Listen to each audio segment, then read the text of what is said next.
Vamos ver então agora um exemplo. Então, uma geladeira usa o refrigerante R134A. Quando o congelador opera na temperatura de -10, o refrigerador a 5 e a pressão de condensação é 1000 kPa, o compressor consome 1 kW de energia elétrica e o título na entrada do congelador é 60%. Adotando o ciclo ideal, determine o COP e as taxas de transferência de calor nos evaporadores. Então, está relacionado à nossa máquina de refrigeração que a gente viu anteriormente, né? Nos deu aqui uma temperatura para o congelador, uma para o refrigerador, e nós vamos ter 2 evaporadores. Então, nosso ciclo vai ser exatamente esse aqui, né? Com esses 6 pontos. Bom, para a gente resolver esse problema, vamos precisar então da entalpia dos 6 pontos. Então, já me adiantei, desenhei aqui uma tabela para a gente organizar nossos dados de entalpia. Evidentemente, nós não vamos precisar preencher todos os campos ali. A tabela é mais para a gente organizar nossos dados. Então, o primeiro ponto que nós vamos começar é o ponto 1, que é a entrada do compressor, né? Então, na entrada do compressor, ponto 1, no ciclo ideal a gente define como título igual a 1, ou então vapor superaquecido. Vamos então procurar na tabela de propriedades termodinâmicas para o R134A a -10 graus Celsius, quando que vale as nossas propriedades. Então, tem aqui a tabela do R134A. Vou buscar as propriedades aqui a -10. Então, vou precisar aqui anotar esses seguintes dados ali no meu problema, né? Então, vamos transcrevê-los ali para o meu problema. Então, a minha pressão ela vale 201,7, temperatura de -10. A entalpia do vapor, ou HV, vale 392,28. E a nossa entropia vale 1,7319.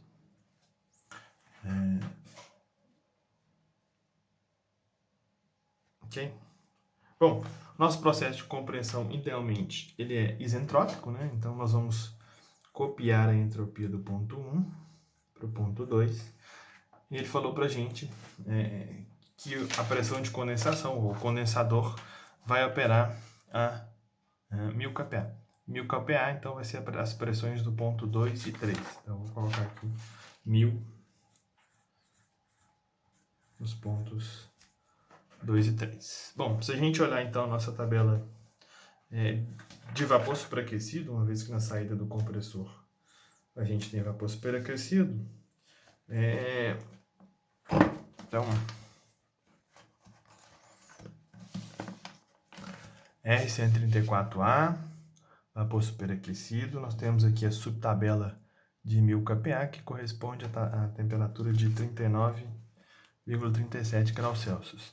Se eu procurar um valor de entalpia de 1,7319, que foi o valor que nós encontramos ali, eu não tenho, tá vendo? Eu tenho ali um valor 1,7148 e 1,7494. Isso então nos diz que nós vamos ter que interpolar.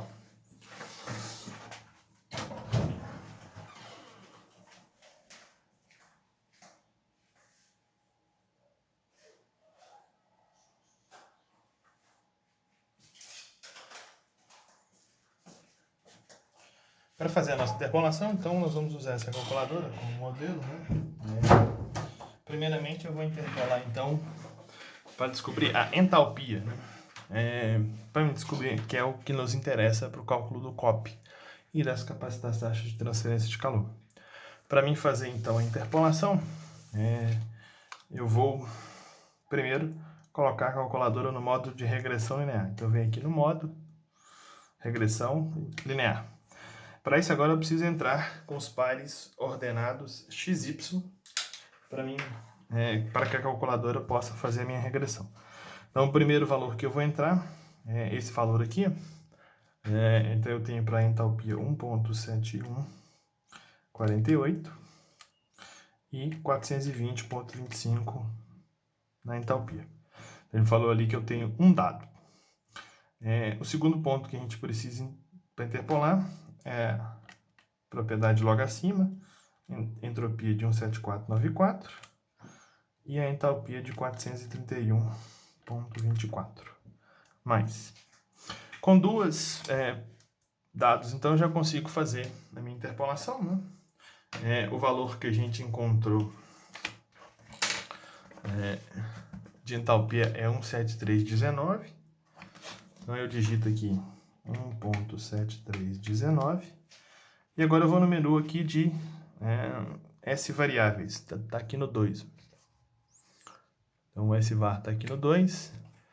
E vai me dar algumas opções, como a primeira opção aí a média de x, desvio padrão de x, desvio padrão amostral de x, média de y, desvio padrão de y, desvio padrão amostral de y, as constantes a e b da reta, o r, que me diz quão boa é a regressão, e por último, nós temos aí o x circunflexo e o y circunflexo, são as funções de interpolação.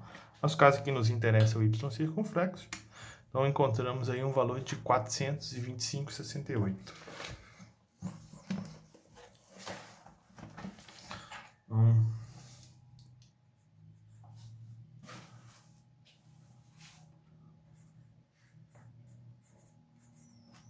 Um 420,68. Nossa entalpia. Vou colocar um tracinho aqui, não vamos preencher ela, né? Posteriormente, eu preciso então agora no ponto 3, a entalpia do líquido saturado. O ponto 3, então, nós estamos no estado de líquido saturado, ele está aqui em cima da curva, a definição do ciclo ideal. A gente adota o ponto 3 como líquido saturado. Vou procurar então na minha tabela do R134A propriedades de saturação, né? Então, se a gente olhar nossa tabela aqui, temos aqui R134A saturado, em cima, no cantinho da tela. Se a gente procurar a pressão de 1000, nós não vamos ter. As pressões mais próximas que a gente tem é 887 e 1017, então nós vamos novamente ter que interpolar. Para me interpolar, basta eu entrar de novo aí no modo de regressão linear. Então, modo 3.1, regressão linear, ele já zerou a minha calculadora, né? Bom, então eu vou entrar primeiro com os dados de pressão e entalpia do líquido, né? Então, o primeiro dado que eu tenho aqui é 887, vai me dar essa entalpia aqui de 249,10. Então, 887,6, 249,1, mais memória. E o segundo ponto que eu tenho é 1017, com a entalpia de 265,54. Então, 1017...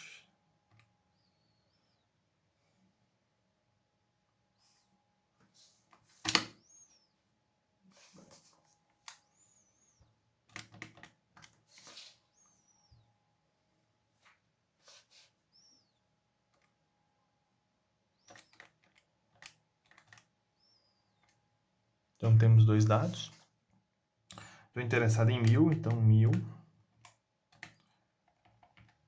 y circunflexo nos vai dar um valor então de 255,56.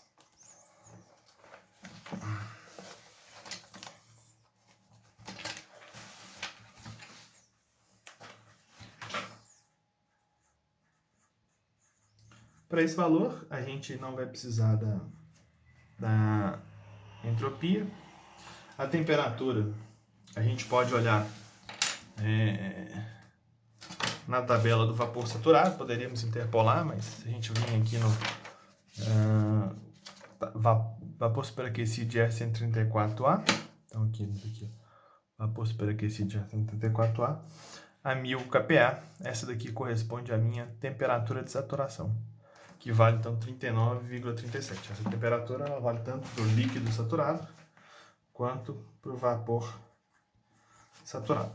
Então, meu processo de expansão, ele é isentálpico, né? Então, a entalpia do ponto 3 é igual à entalpia do ponto 4.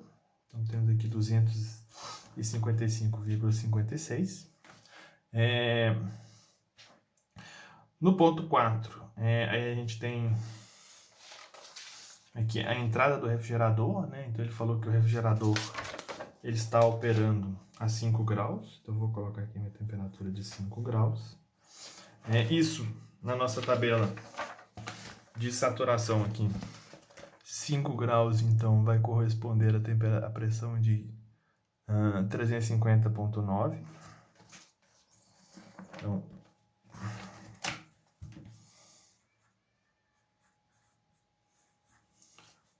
o processo 4,5, aqui no meu diagrama, é um trocador de calor, né? Então, ela vai ser idealmente isobárica, pressão constante, que a gente pode verificar, inclusive, aqui nesse diagrama. O processo 4,5 é uma linha horizontal, uma linha de pressão constante. Eu vou copiar novamente aqui minha pressão do ponto 4 para o ponto 5. Okay? Bom, para mim calcular, então, as propriedades do ponto 4, eu preciso usar a minha equação para o título, né? Então, o título está relacionado com a entalpia através da seguinte expressão. O H vai ser igual do ponto 5, é o HL mais o título vezes o HLV. Okay?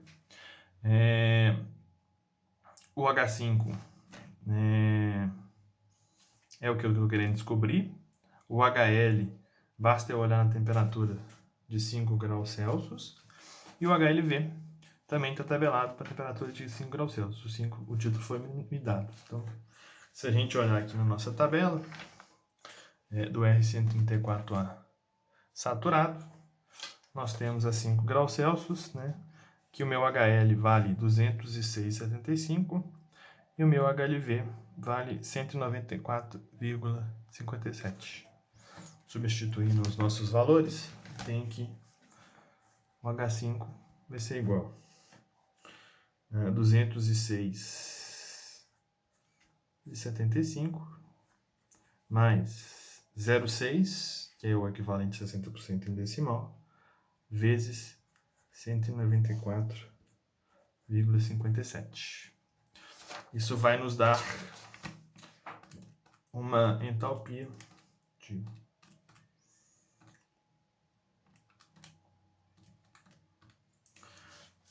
323,50.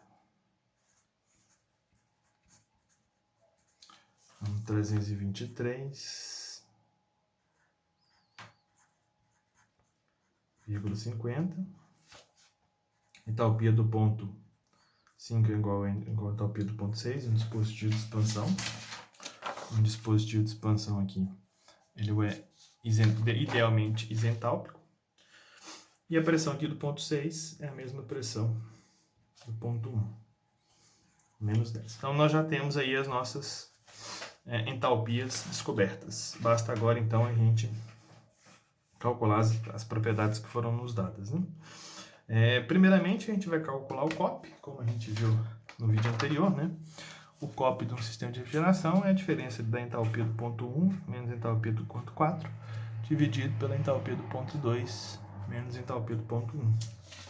O nosso COP de refrigeração vai ser a entalpia do ponto 1, que é 392,28, menos a entalpia do ponto 4, que é 255,56, dividido por 425,68, menos 392,28. Isso nos dá um COP, então, de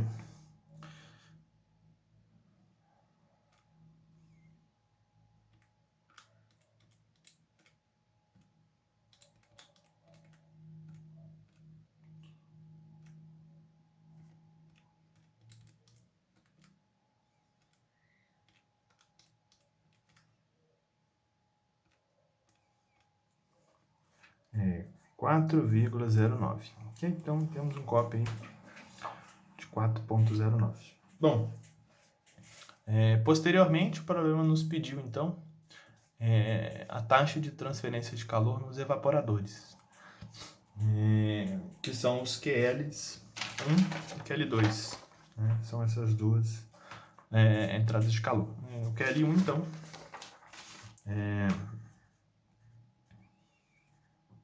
é o produto da vazão mássica vezes H5 menos H4. Entalpia na saída do evaporador menos entalpia na entrada do evaporador. Bom, para isso eu preciso então da minha vazão mássica, que ainda não conheço. Mas eu sei que o trabalho do compressor, o W ponto, é a vazão mássica vezes o H2 menos H1. Bom, as entalpias do ponto 1 e 2 já são descobertas. O enunciado já me disse aqui que o trabalho do compressor, que é o W ponto, é 1 kW. Então, a única incógnita nessa equação é o M ponto. Então, o M ponto vai ser W ponto H2 menos H1. Isso nos dá, então, 1 kW dividido por 425.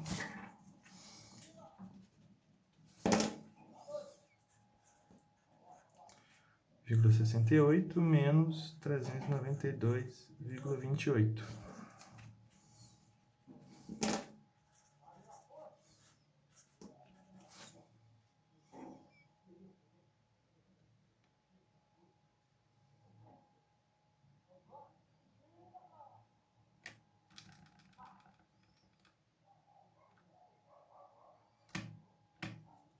Isso nos dá uma vazão mássica de 0,0299.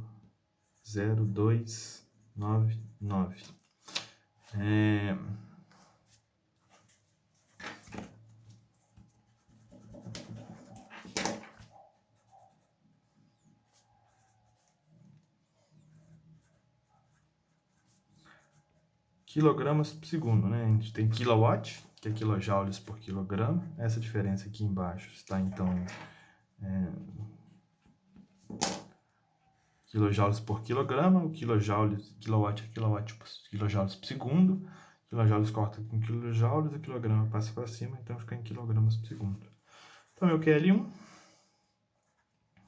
vai ser 0,0299 quilogramas por segundo vezes o H5 menos o H4. O H5, então, é 323,5 menos H4, que é 255,56 joules por quilograma.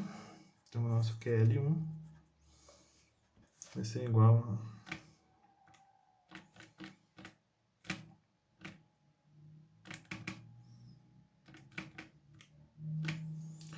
isso nos dá uma taxa de transferência de calor de 2,3 kW. O QL2 ele pode ser calculado de maneira similar. Taxa de transferência de calor no evaporador, quando o calor está entrando, né? Entalpia na saída menos entalpia na entrada, que pode ser demonstrado através da primeira lei da termodinâmica. Então vai ser o H1 menos H6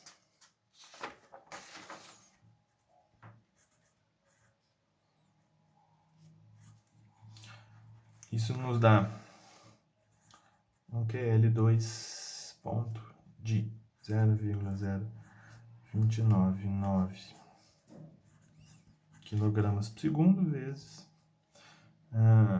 392,28 menos 323,5.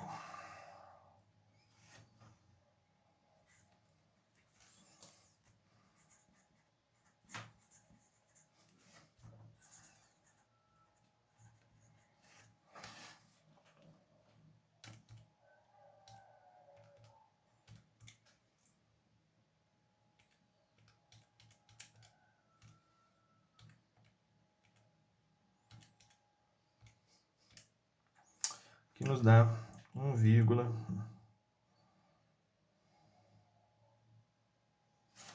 2,0 aproximadamente 2,00 kW. Então, entende praticamente metade da capacidade de refrigeração da transferência de calor sendo usada no refrigerador e metade sendo usada no congelador.